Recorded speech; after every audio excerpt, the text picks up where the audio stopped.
So 3a, in this chapter we saw third person plural verbs. Those are they verbs, right? We saw a regular verb, a e-contract, and of course to be. And we saw imperatives, right? Again, for regular verbs, e-contracts, and a couple of regulars. And we also saw the plural forms. And they gave you the infinitive forms, again, for regular, e-contract, and the irregular to be, right? So as always, everyone here read the plural indicative verbs I have not underlined, I've highlighted in yellow. There's one that's sneaky here. And then the imperatives I have highlighted in green. Right? And in this section, I'm going to go over with you, there are no infinitives. So you have that to look forward to in the part you do. All right, so Homendiciopoulos alaune tus bus, hoide boes helcusi to aratron, hode xantias spere to sperma, ala idu menusin hoi boes, kai uketi helcusi to aratron. Homenun dikeopolis tus bus, kale kai speldate o boes, fesin, me menete. Hoi de boes eti menusin, hoi un dikeopolis ti menete o boes, fesin. Okay, and that's where we stop. Okay, so the first verb, alaune. He drives. I have a nominative here, ho Diciopolis. Don't be thrown, that's interrupted by the men. Right, so Diciopolis drives. The accusative, tus bus. We saw this before as a plural accusative. 3b is going to give us all the plural forms for second declension, masculine and neuter. So nouns and articles and adjective. So he drives the oxen.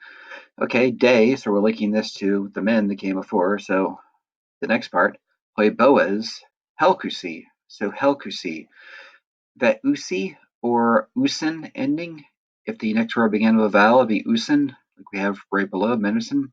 So that usi or usin, that's the they form of the verb, the third person plural, right? So hoi boas, helkusi, the oxen drag the aratron. They drag the plow. So to aratron, of course, that's neuter. The to tells you that for sure. And then it's accusative here. Same word could be nominative, but I have a plural verb, right? So it's not going to be nominative. It's not going to work. All right. So plus it would make sense, right? Go with the translation that makes sense, right? Hoi boas has to be nominative, right? So I know that's a subject. So the oxen drag the plow. Right? That makes sense. Okay, day. So I'm linking this to what went before. So day. What's the next part? Ho xanthias spere. So xanthias, I know that's nominative. The ho tells me. Spere, he sows to sperma, the seed.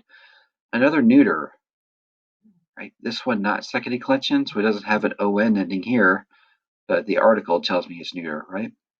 And of course, it's got to be accusative here, right? Because I already have a nominative and it's singular, and it makes sense. Xanthia sows the seed. Okay. Allah idu. Okay, idu here. Yeah, this is not an imperative that they showed you, but this actually is an imperative, right? So don't worry about the form yet. We will see this as we go forward, but it is an imperative for look. So, but look, menusin hoi boes. So the oxen, right? That's my subject. In second half of the chapter, we'll see that hoi is like a plural of ho, right? So it's a nominative plural. So I know hoi boes is a subject. So the oxen menusin, the oxen wait, right? They stay. Okay. Kai uketi helkusi to artron, and they uketi is no longer. They no longer drag the plow. Okay. Homenun, remember un is therefore, so therefore Digiapolis to spoos Calais. So Calais, he calls, that of course is e-contract. The circumflex indicates that. So the stem is K-A-L-E, and then E-I is the ending, and then E plus E-I gives us E-I with a circumflex, right, when it combines. Right, so he calls the oxen. Right.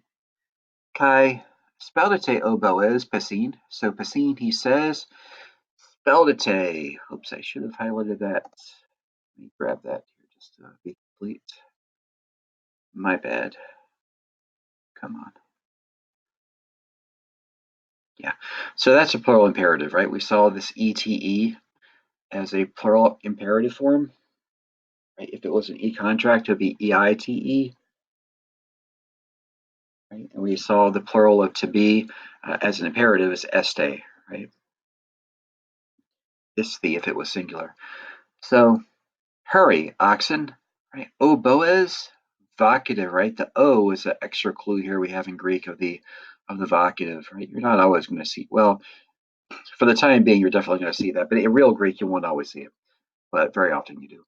Okay, so, but for now, clear indication that we have a clear clue anyhow that we probably have an imperative here in the at this point in Athenasta. So, and hurry, oxen, he says. Me menete. So me is not with an imperative. That's how we've seen it so far. So menete also a command. Me menete, don't stay, right? Don't wait. So hurry, don't wait. These are direct commands. Hoideboes eti menusin. So they, so we're linking. So the oxen eti still menusin. Wait. Stubborn. Therefore. Hodikiapolis, Hessine, he says, is stuff in the quotes. Ti menete, O Boaz. All right, so here is getting tricky.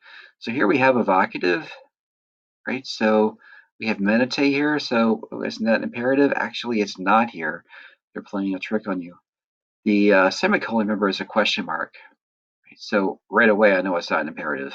It's a question. Okay, menete, the ete ending is also used as the u plural verb ending. Right. So menete can be a command, a plural command to stay or wait, or it can be an indicative verb, you plural wait. And that's what it is here. Right. So the fact that it's in a question, we have the question word t, what as well, are clues that it's actually the verb, not an imperative. Right. Not really fair of them that they gave you the imperative form, but they haven't showed you this form yet, but they expect you to know it. But that's life. It's not always fair. Always going to be tricks. So why do you wait? Right? I may have said what a while ago. T sometimes means what, but it can also be why, which is going to make more sense here. So why do you wait, oxen? He says. All right. So yeah, plenty to do for the rest of this translation. It's getting a little longer. They're not all going to be this long, but this one is. So better get to work. Till next time.